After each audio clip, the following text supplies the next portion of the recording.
मौसम का मिजाज यानी कि सर्दियों का मौसम, और सर्दियों के मौसम में रबी की जो फसल है वो बोई जाती है।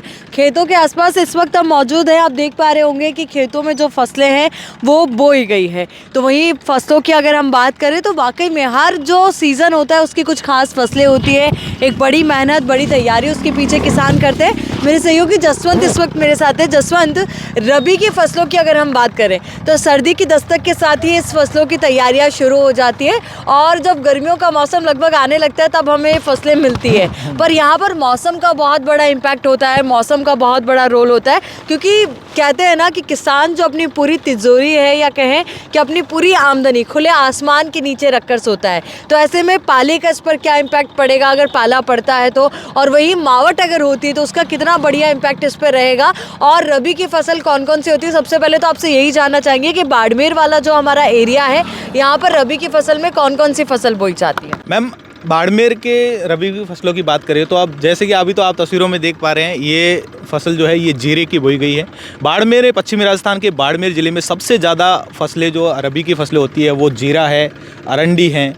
इनकी फसलें जो है वो सबसे ज़्यादा होती है। साथ में जीरे में भी दो प्रकार की वैरायटी होती है, एक ईसब होता है और एक होता है जीरा, जो खाद्य जो हम लोग सब्जी में खाते हैं, उस जीरे की फसल को बोया जाता है। अभी देखिए आप किस तरीके से यहाँ पर ये बुआई की गई है। सर्दी पड़ना स्टार्ट होती है उस समय ये उसको बोना शुरू करते हैं थे, और बाद में जब मार्च के बाद में जो है इसको कटाई जो है वो हो जाती है। और किसान सबसे ज़्यादा जीरे की फसल का पर रहते हैं निर्भर, क्योंकि सबसे ज़्यादा इसकी रेट भी हाई होती है और ज़्यादा मतलब ज़्यादा ज़मीन में जो है इसको उगाया जाता है।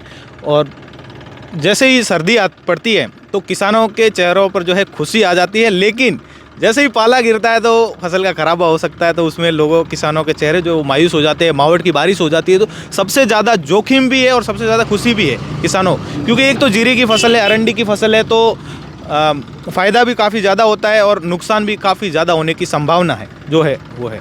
नुकसान की आशंका भी बनी रहती है। कुछ किसान हमारे साथ हैं, आपसे भी जुड़ना चाहेंगे। आपका नाम एक बार आप बताएंगे। मेरा नाम गुस्से राम है। आप भी खेती बाड़ी करते हैं? हाँ, खेती बाड़ी करते हैं। कौन कौन सी फसल आपने उगाई अगर हम रबी की फसलों की बात करें तो? ये ईसब है, जीरा है। ये सब और जीरा। जीरे का क्या भाव बाजार में मिल जाता है जब अच्छी फसल होती है तो? भाव तो बाजार में आएगा जब पता पड़ेगा। फिर भी मतलब अमूमन आप मानकर चलते होंगे इतना क्विंटल, इतना ऐसा है? कुंटल का 25-27 रुपया है। अच्छा। और अभी क्या उम्मीद है इस बार, जैसा मौसम बना हुआ है, कि कैसी फसल होगी? ना बढ़िया, बहुत बढ़िया फसल हो सी। आप लोग जब खेती बाड़ी करते हैं, तैयारियां करते हैं रबी की फसलों की, तो किन किन चीज़ों का खास करके ध्यान रखते हैं? ये तो सर्दी की ध्यान रखते हैं कि ज़्यादा पाला ना हाँ। पड़े।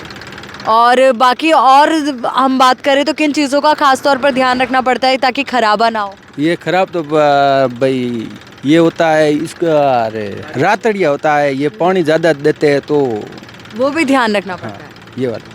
चलिए, बहुत बहुत शुक्रिया। और यहाँ पर आपने जाना कि किस तरीके से रबी की फसल को लेकर किसान वक्त तैयारियाँ करते हैं। हमारे सहयोगी जसवंत ने भी आपको बताया कि, और बाड़मेर में अभी इस वक्त हम मौजूद है तो यहाँ पर खास करके जो जीरे की फसल है और ईसबगोल जो होता है उसकी फसल यहाँ पे उगाई जाती है। जसवंत, अगर हम तमाम क्राइटेरिया के अनुसार देखें तो वैसे तो बाड़मेर को लेकर के कई लोगों के मानस पटल पे आज भी वही थार वाला चित्र बना हुआ है कि हाँ, हर जगह सिर्फ धोरे धोरे होते होंगे, पर हाँ, हल्की हरियाली अब देखने को मिलती है। और सर्दी का जो ये मौसम होता है, मुझे ऐसा लगता है इसका सब लोग बेसब्री से इंतज़ार करते होंगे। बिल्कुल मैम, एक तो बाड़मेर का नाम सुनते ही अधिकारी अगर सुनते हैं तो ये बोलते हैं कि काले पानी की सदा, क्योंकि यहाँ पर आमतौर पर लोग जब भी जो यहाँ से नहीं है बाहर लोग रहते हैं, वो उनका मानना ये है कि यहाँ पे सूखा है, लू चल रही होती है, गर्मियों में ज़्यादा लू चलती है, सर्दियों में ज़्यादा सर्दी पड़ती है, ऐसी बोलते हैं, सूखा इलाका है। पर ऐसा है कि यहाँ पर जो है वो अब सूखापन नहीं है। अब यहाँ पर आप देखिए सर्दियों में पूरे हरे भरी, अब तो गर्मियों में भी लोगों ने जो है, अब पानी है यहाँ पर, जो आसपास के इलाकों में काफ़ी पानी है। और अभी काले पानी की सज़ा नहीं बल्कि सिटी ऑफ ब्लैक गोल्ड बन चुका है। और सबसे बड़ी बात है कि बाड़मेर और जैसलमेर जो बालोतरा का इलाका है, सबसे ज़्यादा तेल उत्पादक है यहाँ पर कोयला भी ज़्यादा होता है, सबसे ज़्यादा यहाँ पर करते हैं। और पानी की सज़ा बोलते थे, पर अब यहाँ पर पानी खूब है, हरियाली भी खूब है। चलिए, तो यही वजह है कि बाड़मेर की तस्वीर बदल रही है और उम्मीद यही कि इस साल की जो ये सीज़न की फसलें हैं किसानों के लिए बहुत ज़्यादा मुनाफा लेकर आए और साथ ही कोई खराबी की तस्वीर सामने ना आए। हाँ, पर ठंड बहुत ज़्यादा है तो ज़रूरी है कि आप अपना और अपना ख्याल रखें।